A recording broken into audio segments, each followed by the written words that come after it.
ഉപജീവന മാർഗത്തിൽ നമുക്ക് പലർക്കും ഉണ്ടാകുന്ന ഒരു പരാതിയാണ്. എന്ത്? ഇഷ്ടംപോലെ ശമ്പളമൊക്കെ ഉണ്ട്, അതല്ലെങ്കിൽ അവിടുന്ന് ഇവിടുന്നൊക്കെ കുറെ വരവുണ്ട്, പക്ഷേ തന്റേതായ ആവശ്യങ്ങൾക്കൊന്നും അത് ഉപകരിക്കുന്നില്ല. കിട്ടുന്നതിൽ ഒരു ബറക്കത്തില്ല, കിട്ടുന്നതിൽ ഒരു ഐശ്വര്യമില്ല, ഒരു സമൃദ്ധിയില്ല എന്നത് ലോകത്ത് മൊത്തത്തിൽ കേൾക്കുന്ന ഒരു പരാതിയാണ്. ശമ്പളമില്ലാണ്ട്, പക്ഷേ അത് കിട്ടുന്നതേ അറിയുന്നുള്ളൂ, എങ്ങനെയാ പോകുന്നത് എന്നറിയുന്നില്ല. എന്റേതായ ആവശ്യങ്ങൾക്ക് അത് തികയുന്നില്ല എന്ന വേറെ ചില ആളുകളുണ്ട്. അവരെ സംബന്ധിച്ചിടത്തോളം കുറഞ്ഞ ശമ്പളമേ വാങ്ങുന്നുള്ളൂ, പക്ഷേ അവരുടെ ആവശ്യങ്ങൾ അതുകൊണ്ട് നിർവഹിക്കപ്പെടുന്നു. ഉത്തരവാദിത്വത്തിലുള്ള ചിലവിന് കൊടുക്കേണ്ടവർക്ക് ചിലവിന് കൊടുക്കുന്നു, ആവശ്യങ്ങൾ നടക്കുന്നു, പിന്നെയും ബാക്കിയാണ്. അതിനാണ് ഇസ്ലാം പറയുന്നത് ഉപജീവനത്തിൽ ബറക്കത്ത് എന്ന് പറയുന്നത്. അത് കിട്ടാൻ നമ്മൾ എന്ത് ചെയ്യണം? നമുക്ക് കിട്ടുന്ന ഉപജീവനത്തിൽ നമുക്ക് സമൃദ്ധി ലഭിക്കാൻ നമ്മൾ എന്താണ് ചെയ്യേണ്ടത്? ആ പ്രശ്നത്തെ നമ്മൾ എങ്ങനെയാണ് ട്രീറ്റ് ചെയ്യേണ്ടത്? നമ്മൾ മനസ്സിലാക്കേണ്ട ഒരു കാര്യമാണ്. മഹാന്മാരായ ഉലമാക്കൾ പറയുന്നുണ്ട്, ഇദാ അറാദല്ലാഹു ബിഅബ്ദിൻ ഖൈറാ, ഒരടിമക്ക് അല്ലാഹു ഖൈർ കൊടുക്കണം എന്ന് ഉദ്ദേശിക്കുകയാണെങ്കിൽ ബാറക ലഹു ഫീ റിസ്ഖിഹി, അയാൾക്ക് കിട്ടുന്ന ഉപജീവനത്തിൽ അല്ലാഹു അയാൾക്ക് ബറക്കത്ത് കൊടുക്കുന്നതാണ്. അങ്ങനെ ബറക്കത്ത് കൊടുക്കുമ്പോഴെങ്ങനെയാണ്? ബാറക ലഹു ഫീ റിസ്ഖിഹി ബറക്കത്തൻ, അയാൾക്ക് അല്ലാഹു അയാളുടെ ഉപജീവനത്തിൽ ബറക്കത്ത് നിശ്ചയിച്ചു കൊടുക്കുന്നു. അങ്ങനെയാകുമ്പോ യസ്ബഹു ബിഹൽ ഖലീലു കസീറാ, അയാൾക്ക് കുറച്ചേ കിട്ടുന്നു, പക്ഷേ അത് ധാരാളമായി അയാൾക്ക് അനുഭവപ്പെടുന്നു. വഇദാ അറാദല്ലാഹു അൻ യുബാരിക ലിഅബ്ദിൻ, ഒരടിമയോട് അല്ലാഹു അനുഗ്രഹം ചെയ്യണമെന്ന് ഉദ്ദേശിക്കുകയാണെങ്കിൽ ഹയ്യ ലഹുൽ അസ്ബാബ വഫതഹ ലഹു വൽ അബ്വാബ്, അയാളുടെ മുമ്പിൽ ഉപജീവനത്തിന്റെ കവാടങ്ങൾ അല്ലാഹു അയാൾക്ക് തുറന്നു കൊടുക്കുന്നതാണ്. ഇന്ന മാർഗങ്ങൾ അല്ലാഹു അയാൾക്ക് തുറന്നു കൊടുക്കുന്നതാണ്. കിട്ടുന്നതിൽ വർധനവ് ലഭിക്കുന്നു. കുറച്ചു മാത്രമേ കിട്ടുന്നുള്ളൂ എങ്കിലും അതിൽ ധാരാളമുണ്ടെന്ന തോന്നലുകൾ ഉണ്ടാകുന്നു. ആ തോന്നലുകൾ മാത്രമല്ല, തന്റെ ആവശ്യങ്ങൾ അത് ധാരാളമായി നിർവഹിക്കുവാൻ അതിൽ ബറക്കത്ത് ലഭിക്കുന്നു. ഇത് വല്ലാത്തൊരു അനുഗ്രഹം തന്നെയാണ്. ഇതാണ് ജീവിത വിഭവങ്ങളിൽ സമൃദ്ധി ലഭിക്കുക എന്ന് പറയുന്നത്. ഇതെങ്ങനെ കിട്ടും? ഇതെങ്ങനെ കിട്ടും? നമ്മളൊക്കെ പഠിക്കേണ്ടതാണ്. പ്രവാസികളായ നമ്മൾ പ്രത്യേകിച്ച് പഠിക്കേണ്ടതാണ്. കിട്ടുന്ന ശമ്പളത്തിൽ ബറക്കത്തുണ്ടാകാൻ എന്താണ് ഞാൻ ചെയ്യേണ്ടത്? എന്റെ പ്രശ്നങ്ങളെ പരിഹരിക്കാൻ വേണ്ടി ഞാൻ എന്ത് ചെയ്യണം?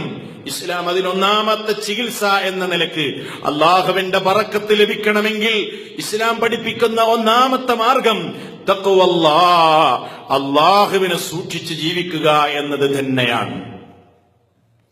അവന്റെ ജീവിതത്തിൽ ഹറാമുകളിൽ നിന്ന് അവൻ അകന്നു നിൽക്കണം. ഹലാലുകൾ മാത്രമേ അവൻ ചെയ്യാവൂ. അവനോട് നിശ്ചയിക്കപ്പെട്ട വാജിബാത്തുകൾ, നിർബന്ധമായ കർമ്മങ്ങൾ, നമസ്കാരം കൃത്യമായി 5 നേരങ്ങളിൽ പള്ളികളിൽ വെച്ച് പുരുഷന്മാർ ജമാഅത്തായി നിർവഹിക്കൽ മുതൽ വാജിബാത്തുകൾ കൃത്യമായി ജീവിതത്തിൽ അനുഷ്ഠിക്കുകയും മുഹറമാത്തുകളിൽ നിന്ന് അകന്നു നിൽക്കുകയും ജീവിതത്തിന്റെ സഞ്ചാരങ്ങളിൽ എന്റെ നാഥൻ എന്നെ നിരീക്ഷിക്കുന്നുണ്ട് എന്ന ഒരു ബോധം അവന്റെ ജീവിതത്തിൽ ഉണ്ടാകുകയും മരിക്കണമെന്ന ചിന്തയുണ്ടാകണം, ഖബറിൽ കിടക്കണമെന്ന ബോധമുണ്ടാകണം, ആഖിറത്തിൽ വിചാരണക്ക് ഞാൻ അഭിമുഖീകരിക്കേണ്ടി വരും എന്ന ചിന്തയുണ്ടാകണം. അങ്ങനെ നിഷിദ്ധ കർമ്മങ്ങളെ ജീവിതത്തിൽ നിന്ന് അകറ്റി നിർത്തി അള്ളാഹു കൽപ്പിച്ച കാര്യങ്ങൾ ചെയ്തുകൊണ്ട് അവന്റെ കൽപ്പനാ നിർദ്ദേശങ്ങൾ പാലിച്ചുകൊണ്ട് ജീവിക്കുന്നതിനാണ് തഖ്വ എന്ന് പറയുന്നത്. അത് എപ്പോൾ ജീവിതത്തിൽ ഉണ്ടാകുന്നുവോ അള്ളാഹു ഉപജീവനത്തിൽ ബറക്കത്ത് നൽകുമെന്ന് അള്ളാഹു സുബ്ഹാനഹു വ തആല അവന്റെ കിതാബിലൂടെ സൂറത്തുൽ അഅറാഫിലെ 96-ാമത്തെ വചനത്തിൽ അള്ളാഹു സുബ്ഹാനഹു വ തആല പറയുന്നുണ്ട്. ശരിക്കും ശ്രദ്ധിച്ചോ?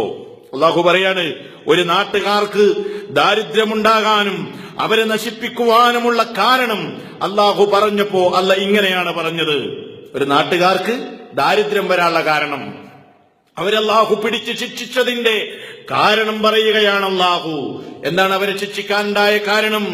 വലൗ അന്ന അഹ്ലൽ ഖുറാ ആമനൂ വത്തഖൂ ലഫതഹ്നാ അലൈഹിം ബറകാതിൻ മിനസ് സമാഇ والأرض بركات من السماء والأرض വലാകിൻ കദ്ദബൂ ഫഅഖദ്നാഹും ബിമാ കാനൂ യക്സിബൂൻ.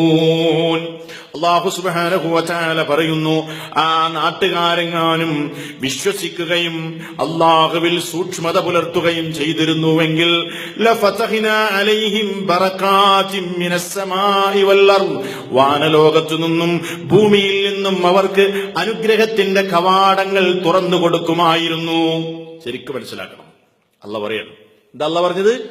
ആ നാട്ടുകാര് അവര് വിശ്വസിക്കാൻ തയ്യാറായിരുന്നെങ്കിൽ, സൂക്ഷ്മത പുലർത്താൻ തയ്യാറായിരുന്നെങ്കിൽ, ആ വാനലോകത്തു നിന്നും ഭുവനത്തിൽ നിന്നും അവർക്ക് അനുഗ്രഹങ്ങളുടെ ബറക്കത്തുകളുടെ കവാടങ്ങൾ അവർക്ക് വേണ്ടി നാം തുറന്നു കൊടുക്കുമായിരുന്നു.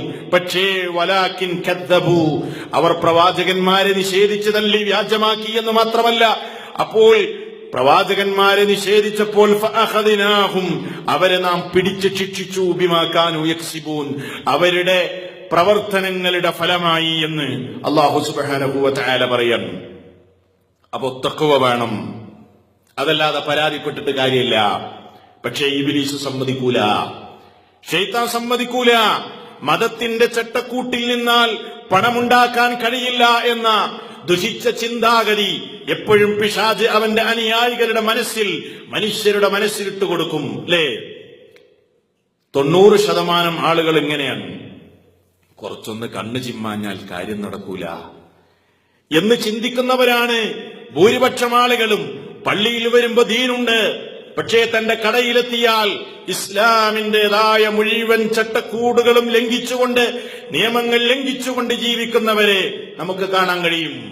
പള്ളിയിൽ ദീന്, തന്റേതായ കച്ചവട സ്ഥാപനത്തിലെത്തിക്കഴിഞ്ഞാൽ അവിടെ അള്ളാഹുവിന്റെ നിയമങ്ങളെ ഓർക്കാതെ ചതിയും വഞ്ചനയും ഒക്കെ ചെയ്ത് ജീവിക്കുന്ന ആളുകളുണ്ട്. അവര് വിചാരിക്കുന്നത് എന്താണ്? കുറച്ചൊക്കെ ഈ കാലഘട്ടത്തിൽ ഒന്ന് കണ്ണു ചിമ്മിയില്ലെങ്കിൽ ഞാൻ എന്റെ കുട്ടികൾക്ക് എങ്ങനെ ഉപജീവനം നൽകുമെന്ന് ചിന്തിക്കുന്ന ആളുകളുണ്ട്.